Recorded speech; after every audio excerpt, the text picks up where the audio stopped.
Vous avez appris à l'Est ce qui se passe.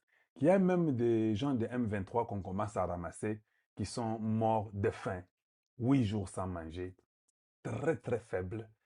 Et ça commence à inquiéter beaucoup. Alors, je me pose la question. Les gens qui étaient entrés dans cette aventure de M23, l'aventure des mauvais goûts, les mêmes M23 qui étaient là en 2000, ceux qui 12, 2013, vous êtes entrés là-bas pour, je ne sais pas, avoir des postes, c'est ça, non? Les Congolais, vous aimez les opportunités inutiles. Donc, vous aimez ce qui est gratuit. Vous tous, vous serez punis. Il n'y a personne de M23 qui s'en sortira vainqueur. Donc, on peut vous mentir. Je comprends ce qu'on fait par les M23, vous mentir, faire les discours, raconter des bêtises, dire des choses qui n'ont ni tête ni queue. Merci. Je suis seulement content que Tshisekedi Félix, le président du Congo, a tenu bon. Je suis content que Tshisekedi a tenu bon. Parce que cette aventure-là, de nous amener, comme votre truc-là, votre gars, c'est qui est notre aventurier en Sultan Chole. Il dit que malgré tout ce que nous faisons à Washington, à Doha, sans qu'il y ait le pacte social, dialogue inclusif, non, non, nous ne sommes plus là-bas. Nous ne sommes pas un pays des imbéciles où vous partez pour causer chaque fois. Vous causez, ça ne tient pas. Après 2 ans, vous venez, vous causez, ça ne tient pas. Après 5 ans, vous venez, vous causez. Vous devenez comme des imbéciles, comme des idiots, permettez-moi le terme. Dans je dis que nous devenons comme des idiots, comme des imbéciles. Un peuple qui sait qu'en faisant les dialogues, ça ne lui donne jamais quelque chose. Mais néanmoins, pour satisfaire nos besoins individuels, Tokende, tout ça, dialogue, pour calmer les esprits pendant 6 mois, une année, et puis tout le monde rentre à la rébellion, il y a encore une autre rébellion. Non, mais finalement, les hommes ne vivent pas comme ça, même les femmes, non. Nous devons essayer de changer. Donc, nous commençons à nous rendre compte qu'il y a des choses que nous devons dire non. Toboyi. Continuons d'abord à vivre comme nous vivons. Internet, toi et mon boulot, hein. Bien, c'est bon, hein. Vous m'entendez, hein? Ah, voilà. On va essayer, il faut essayer autre chose. Je comprendrais encore dans ma tête que quelqu'un vienne donner l'idée de dire que non, Toboyi ma conférence. Toboyi nyonso tout. Toboyi na assemblée, na sénat. Regardez, nous voulons un peu trouver une autre façon de faire les choses. Nana kondima mutuana facilement. Mais je n'accepterai pas quelqu'un dans les mêmes bêtises que nous avons vécues pendant 60 années. Non, je n'accepte pas. Ça, il faut dire aux gens qui n'ont pas étudié, qui ne sont pas formés, allez-y leur raconter des bêtises comme ça. Donc, Cholet, il dit que non, il faut un dialogue inclusif. Non, non. Nous avons besoin d'un peuple affermi qui travaille pour relever les défis de son pays. Point très. C'est ce que le Congo a besoin. On a besoin d'un peuple qui travaille sérieusement, qui se focalise pour élever les défis du monde. C'est ce qu'on a besoin. On n'a pas besoin de se distribuer les postes. On n'a pas besoin de poste pour Batubaliaka et puis calmer les esprits des gens. Après 5 ans, tous les sous. Il faut ici la libérer la Mokanabiso. Ce sont des choses que nous devons effacer. Il ne faut même pas permettre qu'un seul Congolais réfléchisse comme ça. Donc, jusqu'à présent, je suis très content de la façon que Félix Tshisekedi est en train de faire les choses. C'est niet. On ne fait pas ça. Tango, vous allez voir comment ils vont s'agiter. Et je sais que les choses sont en train de travailler avec la France. C'est Kalonji qui vous informe. Côté information, côté analyse, Tovandisa Masolo. La France sait qu'elle a raté l'occasion sur le Congo démocratique. La seule façon qu'il faut bazonga tamwa mouké, il faut peut-être même les dialogues là. Il faut rentrer même par les Français avec les prêtres catholiques C'est la seule façon que nous pouvons rentrer, nous retrouver à table.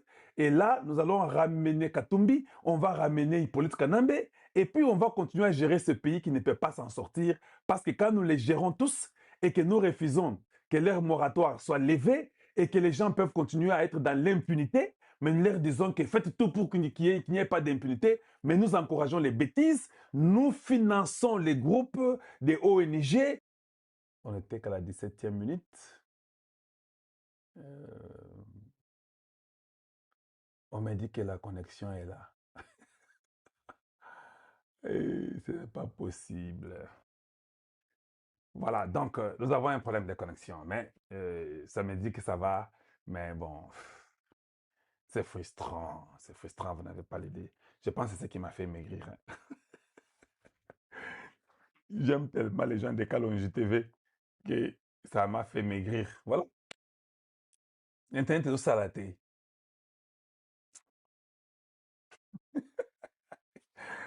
Lili Konde, elle dit connexion, aïe. Corneille Mabita qui dit maintenant ça va. Oui, ça va vraiment. Non, au Kataki. Non, au Kataki. Tu n'as Katakité. C'est bon maintenant. Non, na Katakité. Ah, yeah, c'est compliqué, hein, cette histoire ici. Now we can follow you well. Oh, I know, but it's not gonna last. It's gonna just be off in a few minutes here. Donc, ça va encore couper d'un mal à l'autre, certainement. Donc, est-ce que... Oh, connexion à Taïa Congolaise, là. Bon côté. Vous êtes notre RFI. Oui, même au Congo, on n'a pas un tel Okutaya Boye. Merci pour l'effort que vous faites. Vraiment, voilà. C'est ça le problème, tu vois. We're taking things for granted. Tu vois. Quand je suis chez moi, je pense que l'Internet, c'est normal. Ce sont des choses qui arrivent où vous avez un problème de connexion. Et vous pouvez, des fois, ne pas être d'accord, mais bon. On a perdu beaucoup de temps sans connexion et c'est ça le problème. Donc, le M23, comme je le disais, le M23 est en train de faire tout pour avoir un gage, pour avoir une possibilité d'avoir des postes, que ce soit au gouvernement, que ce soit à l'est de la République, mais qui s'est tellement bloqué tout le monde que le M23 sait que je suis perdant. Comme je vous dis, avant les histoires de Washington avec Tshisekedi, j'étais en train de dire aux gens qui étaient sur TikTok, parce que vous, les gens de YouTube, boulot, je ne sais pas, quel est votre problème, je ne sais pas. Donc, le problème, c'est quoi? Tshisekedi bloque, il ne veut pas. Tout ce qui a été écrit dans l'accord, vous pouvez le lire. J'ai répété ça à plusieurs reprises aux gens pour leur dire que c'était très bien fait. Les gens nous ont condamnés. Vous vous rappellerez vous-même sur l'accord de Washington, Tango et Bimaka. Accord à Washington, les mêmes personnes du M23, AFC, les Rwandais, les journalistes, les attachés de presse, ils ont tous commencé à parler. Qui c'est que la Mboka? Je me dis que non, on n'a pas encore signé le problème des minéraux. C'est maintenant que je vous parle que les États-Unis sont en train de signer sur les drafts qu'il est en train de faire avec les Congo pour la sécurité à Congo. C'est maintenant. Mais on vous a déjà dit ça il y a 6 mois. Depuis le mois de juin, nous sommes novembre, 5 mois. Oh, qui c'est qui dit à Texi, Congo? J'ai dit, mais en quoi il a vendu le Congo? Parce que quand je regarde, c'est que Tshisekedi a signé. Et ce qu'on nous raconte, c'était pas vrai. Oh non, Balouba, yo, il y a le côté, tala, bien intégration régionale. Je dis l'intégration régionale. Des fois, quand vous signez, vous devez lire entre les lignes, comprendre qu'est-ce que c'est une intégration régionale. Une intégration régionale ne peut jamais venir dans un pays où il y a la guerre. Non. La seule façon que le Rwanda doit vivre, il faut aller Bakaviso. Non, ça va bongo pour conclure parce que je ne pourrais pas continuer longtemps. Na YouTube, Mobulu Makasi. Tu vois. Donc, la seule façon que le Rwanda peut s'en sortir, c'est voler le Congo. Maintenant qu'officiellement, on lui dit que non, nous allons faire des accords avec toi. Les États-Unis disent que je fais des accords avec toi, le Rwanda. Mais tu dois quitter le Congo. Tu as dit que tu as les minéraux. Toroya, pour les minéraux, nayo. Les Rwandais, c'est qu'il n'a pas de minéraux. Oh non, qu'est-ce qu'ils disent ces jours? Si vous vous rappelez bien, quand on a commencé à Washington, nous avons aussi les minéraux. Maintenant qu'on avance, c'est ce qu'ils disent? Les FDLR. Quand on va arrêter les FDLR, vous entendrez, cause profonde. Il y a les Banyamulenge contours là-bas. C'est toujours un problème sur un autre problème. Un problème sur notre problème. La solution, elle est simple. La solution, il faut seulement avoir une armée forte républicaine qui va vous aider à enlever toutes les bêtises là. Je vous ai dit, c'est pas facile. C'est-à-dire qu'un engagement, le Rwanda est obligé, je dis bien obligé. Il y a cette histoire de connexion qui est un peu très compliquée, mais ça va aller. On continue. On continue.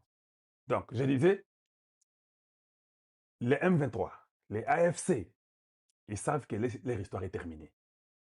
La seule façon qu'ils devaient s'en sortir, c'est de profiter de ces deals de Doha et de Washington. Je vous avais dit que Washington avait très bien écrit l'histoire. Les gens sont venus nous dire que Tshisekedi a vendu les pays et qu'il y avait l'intégration régionale. Moi, j'ai même dit que vous savez quoi? Si vous avez des gens très intelligents, le Rwanda, il faut l'arrêter sur l'intégration régionale. Il faut le battre, Torosalango. Il faut dire au Rwandais que Torosa l'intégration régionale. Mais avant, quitte d'abord chez nous. Les Rwandais savent que ceux qui te mettent au Congo, ici, ils sont intégration régionale, Congo, Torosalango. En fait, le Rwanda va toujours essayer de nous... Ils sont en train de tout faire pour que nos émissions ici m'arrêtent. Tenabino ba fidèle abonné nyo surtout ya oyo bolandaka mwana mboka président Moustapha na pesi bino ba mbote ebele bisika bozwami oyo bozolanda biso na ba émission chaque jour to salaka tolobelaka République démocratique du Congo oyo za mboka na biso. Je pense bien que bandeko ba congolais boyebi ete tozo solola na niveau ya États-Unis d'Amérique na bandeko na biso oyo tobengi Rwanda toza na niveau ya Doha na kobeta masolo mingi bazoyebisa ngai ndeko Moustapha tokomi wapi na question etali Doha yango na ko répondre bino na ba question na bino sur affaire Doha. Est-ce que Doha to komi wapi? Est-ce que Doha to zo kende nango wapi? Est-ce que Doha ekatana to Doha ezali? Na ko répondre na ba question mituna oyo bino nyonso tu ba yibolandaka mwana mboka Moustapha bopozaki. Lelo awa na kozala clair sans gants. Pona meka pe ko expliquer bato. Po bato ebele bazo koyeba te affaire ya Doha oyo nini ebandaki koleka. Pourquoi discussion ekatanaki? Pourquoi discussion ezokozonga? Batu mingi batuni. Discussion na Doha ekatanaki pona nini? Parce que moment otozali Rwanda aza na position ya faiblesse. Rwanda bazoko protéger yete. Parce que lobby bolandi était le président américain na kombo ya mwana matete Donald Trump, il était clair. Alors il faut application ya résolution 2273. Résolution 2273 ya Conseil de sécurité. Résolution 2273 ya Conseil de sécurité. Trump a tenu que résolution on a fait la appliquer. De gré ou de force, résolution Conseil de sécurité on a il faut la appliquer. Siko bae o balanda kapiso o baebi ete tant tozolo bana résolution 2273. Résolution 2273 et kozala appliquer mais pendant que boyebi Rwanda azo côté lemela kobo ya ko respecter résolution 2273 ya Conseil de sécurité. Bae batuni ngai mwana mboka Moustapha lobela biso mo lobeli ya peuple e koleka ndenge nini mo lobeli ya peuple Moustapha a expliquer bino. Baye landaka ngai na niveau ya Doha to signaki pré-accord parce que batu bayeba pré-accord o eza accord de principe. Cet pré-accord o eza accord de principe ne éco définir accord définitif au faut signer. Jusqu'à présent, les gens doivent comprendre. Aujourd'hui, je vous ai dit la résolution, l'accord définitif n'a pas été encore signé. Nous avons signé accord définitif entre Congo et Rwanda. L'accord définitif to signé en Gonanoute. Oyo to signaka eza accord de principe. L'accord de principe est ko défini ba principe to kolandela poto kenena ko signer l'accord définitif. Et les principes à suivre pour signer l'accord définitif ezani. Ne esika batu bayeba. Lelo na niveau ya Conseil de sécurité. Lelo oyo mokili mobimba eyebi l'agression rwandaise oyo République démocratique du Congo azoko sibi. Le Congo est agressé par les Rwandais. Le Congo démocratique est agressé par les Rwandais. La République démocratique du Congo est agressée. Rwanda mutu azoko agressé biso. Rwanda mutu azoko agressé biso. Alors l'agression rwandaise azoko agressé biso mutu tu ayebi. Et cette agression, même Maison Blanche, Donald Trump, à l'obéli yango, il y a 10 millions de morts. il y a 10 millions de morts au Congo. Ces 10 millions de morts, eza batoyo, Rwanda azoboma. Par voie ya machette, par voie ya bapen, tout. Balobeli yango. Et les 10 millions de morts, oyo bakufi na Congo, batu babomi batuana eza Rwanda. C'est l'armée rwandaise qui est au Congo. C'est l'armée rwandaise, mutu ebomi ba Congolais. Eza ya kobomba te. Comme que résolution ya Conseil de sécurité. Oye bima, résolution ya Conseil de sécurité wana. Herba bimisa résolution 2273. Résolution 2273 parce que selon la Belgique 2273, selon le français 2273. Résolution wana elobini. Retrait total des troupes rwandaises en République démocratique du Congo. Qui veut dire les Rwanda, Rwanda, il faut retirer les troupes naïe. Baloba te kebo solo la. Mais résolution na eloba, Rwanda, il faut retirer les troupes naïe nyonso. Les troupes naïe nyonso oyo bazana kati République démocratique du Congo. Rwanda faut retirer bango. Les mêmes résolutions na elobi.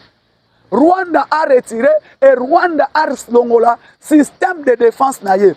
Rwanda faut retirer les troupes naïe et Rwanda a longola système de défense naïe. Oh, ils ont la République démocratique du Congo. Je pense bien que première partie, on a beau comprendre.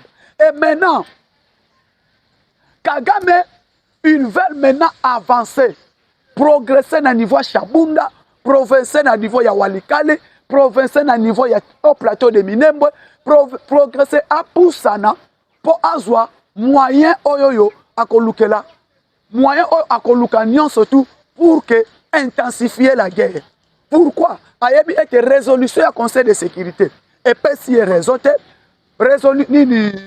résolution Conseil de sécurité. Et puis ça est raisonné, résolution Conseil de sécurité pour tout les autres côtés les mélaillés. Ayebi était l'accord de Doha, l'accord de principe. On est défini ça qui ligne à suivre. À niveau de Doha, l'accord wana et puis ça est priorité parce qu'on a parlé de l'intégration économique. Cette intégration économique, la République démocratique du Congo, à Boya Yango, biloko wana nyon surtout ezo salake Kagame akoma bloc azwa bloc donc blocage o azozwa azoko kalisusu te nini fois sala sikoyo na niveau Doha na niveau ya États-Unis d'Amérique na niveau feuille de route ya Doha o to bengaka pré-accord o signé na Doha et définissa biso le pré-accord et loba nyon surtout maintenant le pré-accord wana o eza ligne à suivre. Maintenant, c'est ligne à suivre. Des épaisses étaient Kagame. Kagame a longola système de défense, système de défensif naïe. Système de défensif naïe a longola. Et maintenant, ce système de défensif naïe a longola. Jusqu'à présent, Kagame a tikali kolongola système défensif naïe. Et le col a le tikali kolongola système défensif naïe. Yango na lobi était à kokende mante li pamante kofele. Kagame a kokende li pamante kofele parce que décision yasuka. Oyo et l'Obama des États-Unis d'Amérique, Kagame doit lever son système de défense. Kagame et le Rwanda doivent lever leur système de défense. Awa wasikoye azolinga kolongo la système de défense na yete. Des places oyo sikoyo à kozwa krokajam parce que il plaît qu'il neige la République démocratique du Congo ba kita ba mata. Problème, il y a dialogue, problème, il y a discussion oyo tozo sila na bango ane oyo. Tozo sila na bango na ne oyo. Yango ba ina yebisa bato. Na landi Abbé Chole, Abbé Donace Chole, qui est l'un des pères spirituels de l'Église catholique. L'un des pasteurs na quatre églises catholiques. Abbé Chole, nazoye bateba papa oyo, eza kindoki to ezani. Abbé Chole, eza kindoki to ezani. Nazo kamwa. Kendaki na Sun City. Quand nous sommes allés dans Sun City, l'église catholique a télémé la constitution oyo. Constitution oyo ya Sun City, l'église catholique a télémé la yango aboya yango. Le même église catholique, toke na Sun City, kosola na Sun City, biso idepes to boya ka constitution oyo parce que to monaka constitution oyo eza bâclé. Le terme que notre père fondateur Docteur Etienne Tshisekedi wa Mulumba alobaka ete toko kende na élection te pendant que ba identifier nombre de Congolais te. Nombre de Congolais eza identifié te et constitution oyo Et sa constitution, il y a Babel gérant. Cette constitution n'appartient pas au peuple congolais. Et sa constitution, il y a Babel gérant. Et Mututu Ayebi. Constitution Tozanango. Et ça fruit, il y a San City. Et ça fruit, il y a San City. Tant que il faut changer la constitution. Élection 2011. Élection 2011. Vital Kamerhe a déclaré, il était candidat, que non, après qu'on gagne l'élection, je dois changer la constitution. Élection 2018. S'il faut gagner les élections, on doit changer la constitution. Denis Sanga, qui est l'un des opposants, à l'Oba qui a une élection 2023, on doit changer cette constitution. Maintenant, Joseph Kabila Kanambe Polite, avant qu'une élection, à l'Oba qui nous devons changer la constitution. Ce que bango nyon surtout prérogatif na bango et ça changement ya constitution. Awa wasiko, boye bisabiso. FCC 2010, 2015. Objectif bazangaki, bazaki na pas ça va changer constitution. La constitution o bango balingaki va changer. Boye bisabiso ba article o ba monaki amabe. Maintenant awa biso petolobi, to ko changer constitution parce que to moni ba article o ya amabe. O FCC à monaki. Oyo Denis Sanga à monaki. Oyo Église catholique à monaki. Parce que même l'Église catholique va tellement la constitution oyo ba monaki ango yamabe. Maintenant aujourd'hui, Félix Tshisekedi et le peuple congolais. Tolobi tozoko kene na changement ya constitution ba moni côté le melango. Et longwe wana, on a condamné Joseph Kabila ici. Condamnation à Joseph Kabila et Salemi. L'Église catholique. Fui ba moni ba boyi. Il ne fallait pas condamner Kabila et sa préoccupation au peuple congolais. Je me pose cette question. Pour je dire, Erngana Loba Kike, Chole na Ambongo, Bazabato si batenga makala. Na ebisa bino ke batwana, et si batenga makala, Bazalaka na bango suna ngambu ya peuple congolais. Bakoma na bango ba coopérant. Abe Chole, Fridolin Ambongo, Frigilance Mouteba. Bazalaka na bango suna ngambu ya peuple congolais. Peuple congolais ne donnait pas confiance à ce pasteur de l'église catholique. Et bon, on a dit que non, ils n'ont pas du bon côté de l'histoire, mais ils sont du bon côté de l'ennemi. Parce qu'aujourd'hui, ce que Kabila a fait dans ces pays, Koboma o Kabila Bomi, Makambo o Kabila Asali, Namboka Oyo, je peux me poser cette question. Pourquoi l'église catholique, aujourd'hui, l'église catholique offre à la côté à peuple, mais l'église catholique, elle s'est retrouvée dans Ngambu ya Bangunia ya Congo. Ça ne se fait pas. Abe Chole, va condamner Kabila Kabechon la salle déclaration.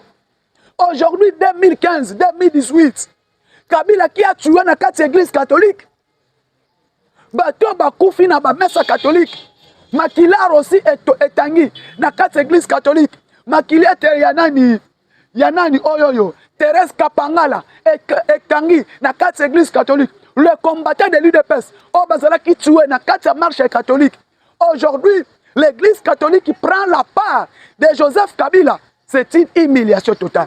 Yangon Azoloba, Oyoyo, nous avons ressemblé dans 4 églises catholiques. Quittez cette église. Cette église n'appartient pas à Dieu. Cette église, c'est vraiment à Pasteur Marcelo Limbisabiso. Pasteur Marcelo Limbisanga. On a jugé que l'église catholique est ça marche en fer. L'église catholique est ça temple de l'enfer. Pasteur Marcelo Limbisanga na fukami vraiment. Na nyonso na lobaka. Na tango lobaka que l'église catholique ndezo kumba batuna lifelo. Pasteur Marcelo pardonnez ngai. Nzambe na yo alimbisanga. Na oyo na lobaka pona yo.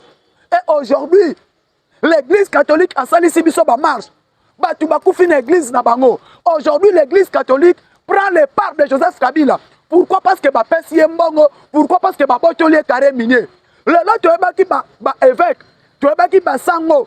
Bazaba tu yamalam. So kutenina Sango au Kotilola. Mais le lot kutenina Sango yeba ke ozo kendeli felo. Donc, enyo so bokena na sima ya Chole. Enyo so bokena na sima Muteba. Enyo so bokena na sima Mbongo. Achela kabino maboko. Boyeba yango boza sous la malédiction.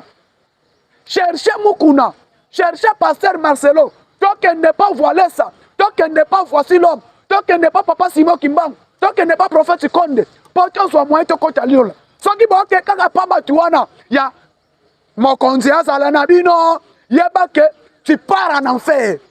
Pasteur Marcelo, Nzambeno a révélé que vraiment Bosolo. Et lelo, comment mouton aboma batu na l'église nabino? Comment mouton azwa mindu qui a konsa na l'église nabino? Lelo va condamner l'église catholique faut mettre maboko. Mais aujourd'hui, les évêques de l'église catholique, Moutouana, bino bozo ko soutenir. Pour vous dire que non, l'église catholique, Nzamba azate. Nzambe azate. Na ba église wana, Nzamba azate. Bon luka ba église de réveil, bon luka Nzambe malam. Et pas ya papa na biso Adi Nabala. Allez là-bas, quittez l'église, quittez cette église. Tout ce que Tshisekedi fait dans ces pays, pour l'église catholique, c'est mauvais. Dollar est quitté l'église catholique à Siliki. Mais dans aucun moi. Dollar est quitté avec Basiliki. Le lot carburant est zo kita. Moukoko Samba Lobi, bazolongola 10% na carburant, 300 francs. Fallait l'église catholique pour 5 sabats, pour mettre la Tshisekedi Maboko. Aujourd'hui, voilà un bon dirigeant. Ce qui doit checker ma qualité. Moi, dans mon balai, on a commis ça Congo, Allemand d'Afrique, Nenga Lobaki. Où en sommes-nous? Crédit. Comment mettre un toy à 26? Aujourd'hui que je vous parle dans cette émission, dollar s'échange dans parallèle 23 500, en banque c'est 24 500 francs. Personne n'en parle. Tout le monde y place église catholique, bah l'obité, que non. Voilà que je vous dis. Beaucoup sont toujours dans la contradiction. Nzamba ko contredire bino. Nzamba di na bala. Nzamba ya Vernon, ya papa Jacques André Vernon. Nzamba ya papa na biso mukuna. Pas ko contredire bino. Yango moni koto abe mesela be kanda. Kanda oya Mbujimai. Alobi makambo mosusu l'évêque ya Mbujimai. Alobi dans la carte église to comme une pouvoir na opposition. L'église catholique, c'est comme une opposition, n'a pouvoir. C'est quoi les amis? Les évêques de Kassai, les évêques de Kisangani, les évêques de l'Est, Nord Kivu, Sud Kivu, Ituri, sont des évêques qui défendent Tshisekedi. Les évêques de Lubumbashi, comme c'est Moïse Katumbira, Manara, Oyo Frigilance Mouteba, Ambongo Chole, comme ici les évêques de Kabila. De ces évêques qui défendent Kabila. Bon, on a presque aucune église catholique. Yango na lobaki puissance et empire romain est si là depuis 91. Les gens doivent comprendre. L'église catholique a perdu son pouvoir depuis 1991. Baye baka yango te. Les gens doivent comprendre. L'église catholique, qui acceptance pour ça l'église du peuple congolais. L'église catholique aujourd'hui, même évêque Mukuna, ceux qui boche Mukuna na ambongo ba bete stade de martyrs. Chaka ka Mukuna China stade de martyrs. Zwa ambongo China 20 mai. Ambongo kosala mpiaka. Wana nazo ko apprendre bino. Toi qui est au niveau d'évangélisation. Mukuna na stade de martyrs. Ambongo na 20 mai. Il faut s'attendre à ambongo kosala mpiaka. Pourquoi Mukuna aza côté à peuple, ambongo aza côté à Satan. Soki kangisanga. Soki kangisanga. Si to yokani pe kabuya ko bimisanga. Si tu as déjà, ce que Kangisa, Okosambana Kabouya, parce que je défends le chef de l'État. Parce qu'aujourd'hui, les gens doivent comprendre. L'église catholique, Ezalelo Oyo, place Oyo Bosolo Ezate. Même Sango ya Bosolo na politique, Azote ya Kole Kambong.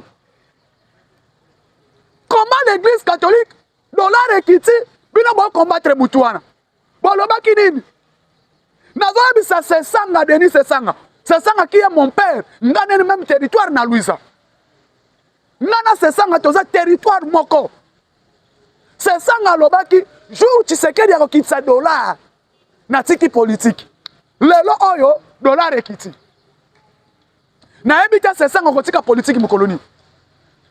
Le dollar est quitté. Parti en vol, c'est ça appelle ça yango. Le dollar est quitté. Sango catholique. Ma sango te bana consomme 68 000. Aujourd'hui, ça se vend à 45 000 francs. Na habité ceux qui ambongo au lieu qu'à fufuto au lieu qu'à bon. Na habité parce qu'on a un peu centrafricain, au lieu qu'à chapatika, au lieu qu'à chipati, au lieu qu'à Bugatti, donc biloko wa bisote au lieu qu'à nabisote. Au lieu qu'à ceux qui tapikora, hein, Denis Balé à biloko ni. Ba centrafricain, ba sénégalais, ba gabonais, ba ni. Gabon coûte pas Gabon tu as na ba même régime. Gabon, Cameroun, Gabon biso Brazzaville, au lieu qu'à ndenge moko. Mais ce qu'on dit, Centrafrique, ozwi Burkina Faso baliaka bachipatika siko biloko na bango wana euta akuna donc yango monika mbongo peut-être ne comprendre même pas ambango kanda Tshisekedi parce que Tshisekedi a botola bloc pétrolier les 60 millions que Mosengo gagné na mambo pétrole alors Tshisekedi aide aya atuna pap na yebi biloko wana te Tshisekedi azongi sango pona peuple Kabila kanda na ye toyebaka te parce que ti lelo Joseph Kabila abima mboka oyo akenda kotanga ti lelo nga nazalaka ju Kabila ke défendre thèse académique nazalaka kokende na collation ya Kabila donc nga nazalaka nde jour Kabila bakokole ye pour peuple congolais tokende tomela masanga ke Kabila tangi bakole ye parce que comment un président de la République qui ne sait pas prononcer olive hein? Président de la République n'a posé une question deux fois Kabila loba olive Kabila dit orive Kabila loba olive Kabila dit orive si quoi l'ancien président et maintenant prenons aujourd'hui je vous dis Tshisekedi a tcheba tout na confusion bomani Boulos hein Boulos abimi petit politicien devant Tshisekedi Massad Boulos abimi petit politicien devant Tshisekedi Boulos Mututu ayebi était conseiller à Donald Trump Boulos qui est le conseiller principal il y a Donald Trump Boulos va poser question à Bosani que non Tshisekedi a piégé Marius Munga Marius a kabisi mokonza mboka na sa l'émission nanani na Boulos ah bon oui poser telle question telle la position États-Unis et Boulos abimi petit politicien a Bosani que a ça la interview on a un Congolais avec un journaliste a interrogé Fachi à tout en États-Unis et ça n'est Ariana et là quoi ça dit Donald Trump Ariana d'abord c'est un Congolais de chez nous Angolais papa na ye akobenga mam papa Roger Tuluka mobali ya Judith Suminwa Tuluka noko mama na ende mutaza angolaise Ariana qui est mundibu ya songololo a se retrouver en Angola journaliste mené à Kekuna donc à quelque opposé tant Trump par exemple journaliste va travailler dans la Maison Blanche pour vous dire que non gouvernement au travail mais tu vas mon pas fanti tala pour comprendre position aux États-Unis c'est Marius Munga un journaliste du Congo central a posé pour tu ma position de Donald Trump c'est Ariana qui est neveu il y a papa Roger Tuluka qui est le mari à Judith Suminwa Tuluka a posé mais c'est le président your problem of Congo your Congo is give take donc place na kangika wana abi quoi le problème du Congo le Rwanda est toujours là Rwanda tue et le Rwanda cherche à avancer alors bien bon alors dans quelques heures je vais prendre la solution il y a problème il y a Congo c'est lui qui a interrogé c'est Ariana Yana lobi était les gens qui ont bitumba Congo et Sili parmi les gens qui ont combattu sur le plan médiatique pendant Trump a joué dossier Congo na maboko parmi eux il y a cette dame Ariane bon tandis que non la question à poser Trump c'est question pertinente Donald Trump a fini à réfléchir à répondre à Ariane Mbalamoko yango na naye bisabino batoyo bo fingi mingi bo yembi mingi la muka sutuka tombola tokende lelo oyo pour vous dire la République démocratique du Congo de retour na Conseil de la Nation 2026 Congo to siège membre non permanent Conseil de sécurité des Nations Unies est-ce que boye biango est-ce que boye biango na sentir que Donald Trump maintenant à comprendre l'échec et bah tu vas poser une question moi Namboka Moustapha parlementaire debout yebisa biso Tshisekedi azokende Ukraine et qu'on nous connaît ce problème na Russie Tshisekedi akende Ukraine luka problème na Russie est-ce que tu signes un contrat faut travailler quand na Russie pour le lo oyoyo est-ce que Ukraine na Russie ne babunda ambassade ya Russie na Ukraine ezalaka te parce que yo ngo poser ngai na yebisa yo pourquoi fatia kende Ukraine Russie na Ukraine bazobunda Russie na Ukraine basolaka te Russie na Ukraine basolaka te Iran na États-Unis basolaka te Palestine na États-Unis basolaka te pour opposer la question que fatia kende Ukraine te est-ce que biso de travailler na baris est-ce que tu as un partenariat makasi na Russie nous sommes libres de travailler avec tout État tu es dans le 21e siècle le pays la guerre et si là tu commences à collaborer na Bétania surtout Président Félix Tshisekedi alobaki naza libre à travailler dans le pays, nous surtout, à soutenir la guerre à Est. Si la Russie, l'Ukraine va porter des solutions chez nous, et quand il y a une solution à Congo, l'Ukraine, pardon. Ce qui l'Ukraine a aidé Bisso, na nini nyo surtout, na ba renseignement na ye, na tactique na ye, to si sabitumba wana, to ko signer na bango deal.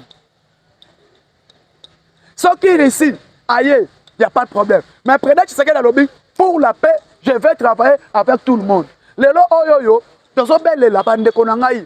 Papa Nabiso, Paul Tshilumbai, Jean-Claude Tshilumbai qui suit l'intérim à l'Assemblée nationale. Bande konanga ba congolais. J'appelle le professeur Jean-Claude Tshilumbai à la retenue, Excellence, monsieur le président intérimaire de l'Assemblée nationale. Il faut aussi sa élection rapidement. Na tête de l'Assemblée nationale. Tolingi élection et salema. Tous un bureau définitif. On ne peut pas continuer avec bureau intérimaire.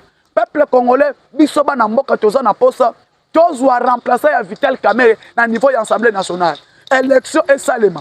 Pourquoi? Parce que le président de la République a beaucoup à faire au sein de cette Assemblée nationale. Tozo benga, ba union surtout, ba députés nationaux, oyo baza na Assemblée nationale, oyo bazo ko siéger, toza na posa ya bureau définitif. Donc à bref délai, élection et Assemblée nationale et salema.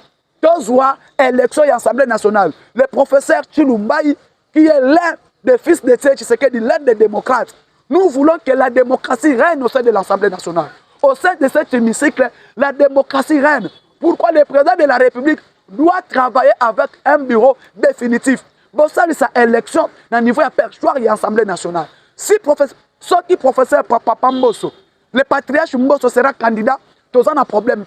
Si le choix du chef tombe en Mbosso, il n'y a pas de problème. Si le choix du chef tombe à tel cas, il n'y a pas de problème. Mais nous voulons que le peuple Tolingi élection et salema au sein de l'Assemblée nationale. Et cette élection et salema pour permettre un bureau définitif. Et bureau définitif, on a permettre pour Mokonzamboka à travailler, à résoudre les problèmes du peuple congolais les attentes du Congo, du peuple congolais, elles ont ébélé. Attentes du peuple congolais, elles ont tellement ébélé. Net au Sengi, élection à niveau de l'Assemblée nationale, il y a bureau définitif et quota. Pourquoi tu as le bandingwana? Parce que tu as ligné esprit il y a 2023, esprit il y a 2022, esprit il y a 2021. Oyo ezalaki na Assemblée nationale. Comme Papa Mbosso azalaki. Parce que tout le monde sait Mbosso a fait de quelque chose au sein de l'Assemblée nationale. Tant à Géraki Yango. Loi à programmation militaire, loi à réforme sur l'importation, loi sur l'économie, loi à reconnaître les Bawazalènes comme les réservistes. C'était à l'époque où Mbosso gérait l'Assemblée nationale. Mais toujours le baït, tout automoni, Assemblée nationale les akolala. Yango toujours belle là. Pour ça, l'élection, il y a bureau définitif, il y a Assemblée nationale. Parce que cet bureau définitif ne peut permettre mon Konzamboka à sa force. Comment l'Assemblée nationale est là? Batubaya Bagasoute, mais quand Mbosso était là, comment Mbosso a pointé quand même du doigt. Nos frères de l'Est quittaient les groupes armés. Nos frères de l'Est quittaient les groupes armés. Ce sont des paroles que Mbosso a tenues au sein de cet hémicycle. Mais aujourd'hui, où en sommes-nous, peuple congolais, où en sommes-nous? L'Assemblée nationale est comme un spectacle. Il y a un moment que perchoir Rwanda, tous un bureau définitif. Un président de l'Assemblée nationale, démocrate, un patriote, pour permettre que non. Loi, Makasi et Salema, pour l'Assemblée nationale doit contrôler le gouvernement. Le Oyo Soro Kei, contrôle parlementaire et Zalakasouté. Depuis que Mbosso a quitté l'Assemblée nationale, le monde a sous contrôle parlementaire. Pourquoi? Et tu as contrôle parlementaire et zone. Réforme et Salema, contrôler le gouvernement, entente ya peuple ezebele, tu vas ça la ngoza banane, tu vas colober la peuple zanan, ezaba député. Aujourd'hui nous sommes humiliés. Quel genre de l'Assemblée nationale? L'Assemblée nationale il y a un spectacle. Et comment l'Assemblée nationale honorable Mabidi Kolobo, l'Assemblée nationale comment vivre les lots. Ezama wa mingi, tokutani mokolo lobi ciao à la prochaine.